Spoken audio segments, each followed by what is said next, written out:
ಭಾರತ ಯುವ ಜನರ ಭಾರತ. ಈ ದೇಶದ ಬಹುಸಂಖ್ಯಾತರು ಯಾರು ಅಂದ್ರೆ ಯುವ ಜನರು.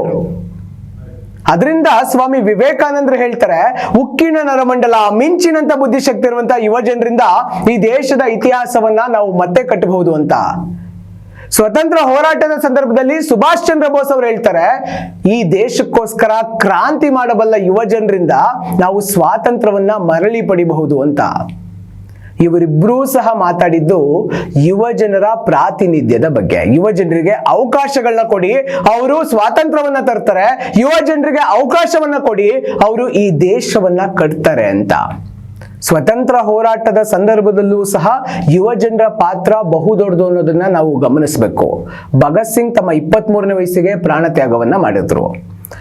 ಹೋರಾಟಗಳಲ್ಲಿ ಯುವ ಜನರು ಬೇಕು, ಒಂದು ಸಂಸ್ಥೆಯನ್ನ ಕಟ್ಟೋದಕ್ಕೆ ಯುವ ಜನರು ಬೇಕು, ದೇಶವನ್ನ ಕಟ್ಟೋದಕ್ಕೆ ಯುವ ಜನರು ಬೇಕು, ಸಾಹಿತ್ಯ, ಕ್ರೀಡೆ, ಹೀಗೆ ಎಲ್ಲ ಕ್ಷೇತ್ರಗಳಲ್ಲೂ ಸಹ ಯುವ ಜನರು ಬೇಕು. ಆದ್ರೆ ರಾಜಕೀಯ ಪ್ರಾತಿನಿಧ್ಯ ಅಂತ ಬಂದ ತಕ್ಷಣ ಯುವ ಜನರು ಎಲ್ಲೋ ಒಂದ್ ಕಡೆ ನೇಪಥ್ಯಕ್ಕೆ ಸರಿತಾ ಇದ್ದಾರೆ ಅನ್ನೋದಂತೂ ನಿಜ. ನಾನು ಮೊದಲೇ ಹೇಳ್ದಂಗೆ ಈ ದೇಶದ ಬಹುಸಂಖ್ಯಾತರು ಯಾರು ಅಂದ್ರೆ ಯುವ ಜನರು. ಈ ದೇಶವನ್ನ ಕಟ್ಟಬೇಕಾದವರು ಯುವ ಜನರು. ಇವತ್ತಿಗೂ ಪ್ರಜೆಗಳು, ನಾಳೆಗೂ ಪ್ರಜೆಗಳು. ಹೀಗಿರುವಾಗ ಈ ದೇಶವನ್ನ, ತಮ್ಮ ಭವಿಷ್ಯದ ಭಾರತವನ್ನ ಕಟ್ಟಬೇಕಾದವರು ಯುವ ಜನರು.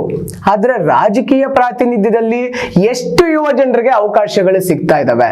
ನಾವೆಲ್ಲ ಪಕ್ಷಗಳನ್ನ ಗಮನಿಸ್ಕೊಂಡ್ರೆ, ಕರ್ನಾಟಕದ ವಿಷಯಕ್ಕೆ ಬಂದ್ರೆ ಕೇವಲ ರಕ್ಷಾ ರಾಮಯ್ಯ ಅವರು ಇರಬಹುದು, ನಯನಾ ಮೋಟಮ್ಮ ಅವರು ಇರಬಹುದು, ಪ್ರಜ್ವಲ್ ರೇವಣ್ಣ ಅವರು ಇರಬಹುದು, ತೇಜಸ್ವಿ ಸೂರ್ಯ ಇರಬಹುದು.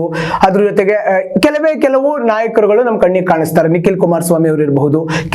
ಕೆಲವು ಯುವ ನಾಯಕರು ನಮ್ಮ ಕಣ್ಣಿಗೆ ಕಾಣಿಸ್ತಾರೆ.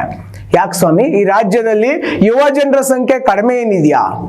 ಈ ರಾಜ್ಯದ ಬಹುಸಂಖ್ಯಾತರು ಸಹ ಯುವ ಜನರೇ. ಆದ್ರೆ ಯುವ ಜನರ ಪ್ರಾತಿನಿಧ್ಯದ ವಿಷಯ ಬಂತು ಅಂದ ತಕ್ಷಣ ಎಲ್ಲೋ ಒಂದ್ ಕಡೆ ಯುವ ಜನರು ತಾತ್ಸಾರಕ್ಕೊಳಪಡ್ತಾ ಇರೋದಂತೂ ನಿಜ. ನಮ್ಗೆ 60 ವರ್ಷ, 70 ವರ್ಷ, 80 ವರ್ಷ, 90 ವರ್ಷದ ಹತ್ತಿರದಲ್ಲಿರೋರು ಆಳ್ವಿಕೆ ಮಾಡೋದ್ರಲ್ಲಿ ಅಥವಾ ಅವರು ರಾಜಕಾರಣಿಗಳಾಗಿ ಅಥವಾ ಮತ್ತೆ ಸ್ಪರ್ಧೆ ಮಾಡಿ ಗೆಲ್ಲೋದ್ರಲ್ಲಿ ಯಾವುದೇ ಒಂದು ಭಿನ್ನಾಭಿಪ್ರಾಯಗಳಿಲ್ಲ, ಯಾವುದೇ ವಿರೋಧಗಳಿಲ್ಲ. ಆದ್ರೆ ಯುವ ಜನರ ಪ್ರಾತಿನಿಧ್ಯನೂ ಸಹ ಅಷ್ಟೇ ಮುಖ್ಯ ಆಗುತ್ತೆ. ಯಾಕಂದ್ರೆ ಅವರು ಬೆಳಿಬೇಕಾದವರು, ಅರಳಬೇಕಾದವರು, ನಾಳಿನ ಭಾರತವನ್ನ ಕಟ್ಟಬೇಕಾದವರು. ಈ ವಿಷಯದಲ್ಲಿ ಎಲ್ಲ ರಾಜಕೀಯ ಪಕ್ಷಗಳು ಯೋಚನೆ ಮಾಡಬೇಕು. ತಮ್ಮ ರಾಜಕೀಯ ಸ್ವಾರ್ಥವನ್ನ ಬಿಟ್ಟು, ತಮ್ಮ ಕುಟುಂಬ ರಾಜಕಾರಣವನ್ನ ಬಿಟ್ಟು, ಯುವ ಜನರಿಗೆ ಯಾರು ನಿಜವಾಗ್ಲೂ ಸಹ ಒಂದು ಸೇವೆಯನ್ನ ಮಾಡಬೇಕು, ಜನಸಾಮಾನ್ಯರ ಪರವಾಗಿ ನಿಲ್ಬೇಕು ಅನ್ನುವಂತ ಯುವ ಜನರಿಗೆ ಅವಕಾಶಗಳನ್ನ ಕೊಡಬೇಕು.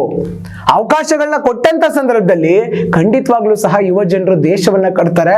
ಎಲ್ಲ ಪಕ್ಷಗಳು ಈ ಸಂದರ್ಭದಲ್ಲಿ ತಮ್ಮ ಆತ್ಮ ಪರೀಕ್ಷೆಯನ್ನ ಮಾಡಿಕೊಳ್ಳುವಂತ ಅವಶ್ಯಕತೆ ಇದೆ. ಯುವ ಜನರು ಎಲ್ಲಾ ಕಾರ್ಯಗಳಿಗೂ ಬೇಕು. ಆ ಸಂದರ್ಭದಲ್ಲಿ ಬೇಕು, ಹೋರಾಟದಲ್ಲಿ ಬೇಕು, ಪಕ್ಷ ಕಟ್ಟೋಕ್ ಬೇಕು, ಪಕ್ಷದ ಸಂಘಟನೆಗೆ ಬೇಕು, ನಿಮಗ್ ರಾಜಕಾರಣಕ್ಕೆ ನೀವು ಗೆಲ್ಲೋದಕ್ಕೆ ಪ್ರಚಾರ ಮಾಡಕ್ಕೆ ಯುವ ಜನರು ಬೇಕು. ಆದ್ರೆ ರಾಜಕೀಯ ಪ್ರಾತಿನಿಧ್ಯಕ್ಕೆ ಮಾತ್ರ ಬೇಡ ಅನ್ನೋದಾದ್ರೆ ಇದು ಎಷ್ಟು ಮಟ್ಟಿಗೆ ಸರಿ ಅನ್ನೋದನ್ನು ಸಹ ಎಲ್ಲ ಪಕ್ಷಗಳು ಗಮನಿಸಬೇಕಾಗುತ್ತೆ.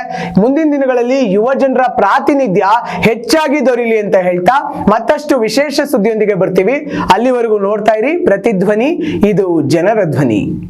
ಹೆಚ್ಚಿನ ವಿಡಿಯೋಗಳಿಗೆ ಪ್ರತಿಧ್ವನಿ ಯೂಟ್ಯೂಬ್ ಚಾನೆಲ್ ಸಬ್ಸ್ಕ್ರೈಬ್ ಮಾಡಿ, ಬೆಲ್ ಐಕಾನ್ ಕ್ಲಿಕ್ ಮಾಡಿ.